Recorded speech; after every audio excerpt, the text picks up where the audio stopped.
Taste the Daily. மக்களை காப்போம் தமிழகத்தை மீட்போம் என்ற உன்னத எழுச்சி பயணத்தில் விருதுநகர் மாவட்டம் சிவகாசி சட்டமன்ற தொகுதியில் திமுக ஆட்சியில் பிரிண்டிங் பிரஸ் தொழில் எந்த நிலையில் உள்ளது, பணியாளர்கள் மற்றும் பிரிண்டிங் பிரஸ் உரிமையாளர்களின் கோரிக்கைகளை அதிமுக பொதுச் செயலாளர் நேரில் பார்வையிட்டு ஆய்வு செய்து வருகிறார். கூடுதல் விவரங்களை எமது தலைமை செய்தியாளர் ஜெயக்குமார் வழங்க கேட்கலாம். வணக்கம் ஜெயக்குமார், விவரம் என்ன? வணக்கம் மஞ்சளா. அதாவது விருதுநகர் மாவட்டம் சிவகாசி பட்டாசுக்கு பெயர் போன ஒரு தொழிற்சாலைகளும் அங்கே பல்வேறு பல லட்சக்கணக்கான தொழிலாளர்களும் இதை நம்பியே தங்களுடைய வாழ்வாதாரங்களை கடந்து வருகிறார்கள். தற்போது சன்ஷைன் என்று சொல்லக்கூடிய அந்த பிரிண்டிங் பிரஸ், அதாவது ஒவ்வொரு பட்டாசு தயாரிக்கப்பட்ட பிறகு அதை ஒவ்வொன்றாக தனி ரகமாக பிரிக்கப்படுகிறது. பிரிக்கக்கூடிய அந்த தனி ரகங்கள் இருக்கக்கூடிய பட்டாசுகள் ஒவ்வொன்றாக அதற்கு பாக்ஸ்கள் போடுகிறார்கள். அதன் மேலே சம்பந்தப்பட்ட அந்த கம்பெனியுடைய நிறுவனத்துடைய பெயர், என்னென்ன பட்டாசுகள் அடங்கிய தொகுப்பாக அது இருக்கிறது என்பது குறித்து ஒரு ரேப்பர்கள் மேலே ஒட்டப்படும்.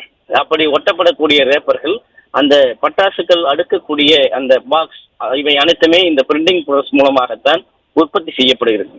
அப்படி உற்பத்தி செய்யப்படுகிற பட்டாசுக்கு உப தொழிலாக இருக்கக்கூடிய இந்த பிரிண்டிங் நிறுவனங்கள் எப்படி நடைபெற்று வருகிறது, அதற்கான அந்த கலர்ஸ் ரசாயனங்கள், அதற்கான பேப்பர்கள், அங்கே பணியாற்றக்கூடிய ஊழியர்களுடைய நிலை, இவற்றையெல்லாம் அனைத்து இந்திய அண்ணா திராவிட முன்னேற்ற கழகத்துடைய பொதுச் செயலாளர், சட்டமன்ற எதிர்க்கட்சித் தலைவர், முன்னாள் முதலமைச்சர் புரட்சித் தமிழர் எடப்பாடி கே பழனிசாமி அவர்கள் நேரிலே சென்று அந்த நிறுவனத்தை நடத்தி வரக்கூடிய உரிமையாளர்கள், அந்த தொழிலை நம்பியே தங்களுடைய வாழ்க்கையை தினந்தோறும் கடத்தி வரக்கூடிய தொழிலாளர்களிடம் கேட்டறிந்தார்.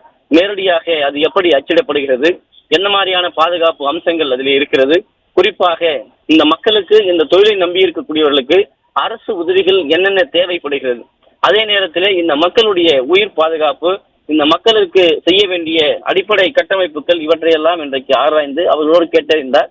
அனைத்து இந்திய அண்ணா திராவிட முன்னேற்ற கழகத்துடைய பொதுச் செயலாளருக்கு அந்த அச்சுக்கூடத்திற்கு சென்ற போது அங்கே இருக்கக்கூடிய தொழிலாளர்களும் அங்கே இருக்கக்கூடிய அந்த நிறுவனத்துடைய பிரதிநிதிகளும் நேரடியாக வந்து வரவேற்பு கொடுத்தார்கள். தங்களுடைய நிறுவனத்துக்கு நேரில் வந்து பார்வையிட்டது எங்களுக்கு மகிழ்ச்சி அளிக்கிறது. பட்டாசு தொழிலையே நம்பி இருக்கக்கூடிய பல லட்சக்கணக்கான மக்களுடைய வாழ்வாதாரத்திற்கு ஒரு எழுச்சியான ஒரு சந்தோஷத்தை இது எங்களுக்கு கொடுத்திருக்கிறது, ஒரு உத்வேகத்தை கொடுத்திருக்கிறது. அனைத்து இந்திய அண்ணா திராவிட முன்னேற்ற கழக ஆட்சி வந்த பிறகு ஒரு பாதுகாப்பான முறையில் இந்த தொழிலை மேம்படுத்துவதற்கும், வெளிநாடுகளில் இருந்து கொள்முதல் செய்வது அங்கிருந்து பட்டாசுகளை வாங்குவதற்கு நிரந்தரமான ஒரு தீர்வு கண்டு இந்த சிவகாசி பட்டாசை மிகப்பெரிய அளவிலே தொழில் ரீதியாக மேம்பாடு செய்வதற்கான அனைத்து ஏற்பாடுகளையும் செய்ய வேண்டும் என்கிற கோரிக்கை வைக்கப்பட்டது. அனைத்து இந்திய அண்ணா திராவிட முன்னேற்ற கழகத்துடைய பொதுச் செயலாளர் புரட்சித் தமிழர் எடப்பாடி கே பழனிசாமி அவர்கள், அச்சு தொழில் ஒரு நச்சு தொழில் என்பதை நான் அறிவேன். எப்படி ஒரு அச்சு புத்தகமாக இருந்தாலும் சரி, அது பிரிண்டர் போன்ற இது போன்ற அந்த அட்டைகளை அச்சிடக்கூடிய அந்த மேலே ஒட்டக்கூடிய பெயர்கள், அது சார்ந்த புகைப்படங்கள், இது எல்லாம் எப்படிப்பட்ட ஒரு கடினமான வேலை என்பதையும் எனக்கு தெரியும். எனவே உங்களுடைய கோரிக்கை கண்டிப்பாக செய்து கொடுக்கப்படும் என்று தெரிவித்தார். அந்த பட்டாசு பிரிண்டிங் தொழிலை நம்பி இருக்கக்கூடிய அனைவரும் அனைத்து இந்திய அண்ணா திராவிட முன்னேற்ற கழகத்தினுடைய பொதுச் செயலாளருக்கு தங்களுடைய முழு ஆதரவை அளிப்போம் என்கிற உறுதி அளித்தார்கள். 2026 அனைத்து இந்திய அண்ணா திராவிட முன்னேற்ற கழகம் ஆட்சி அமைக்கும் என்கிற ஒரு மகிழ்ச்சியான ஒரு உத்வேகத்தை அவர்கள் மீண்டும் தெரிவித்தார்கள்.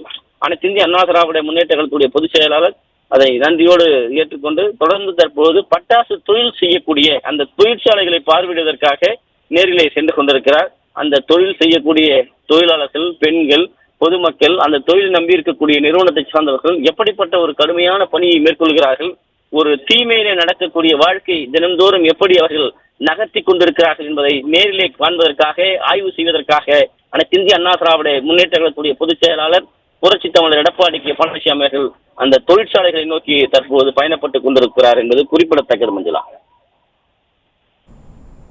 விரிவான விவரங்களை வழங்கியமைக்கு நன்றி ஜெயக்குமார்.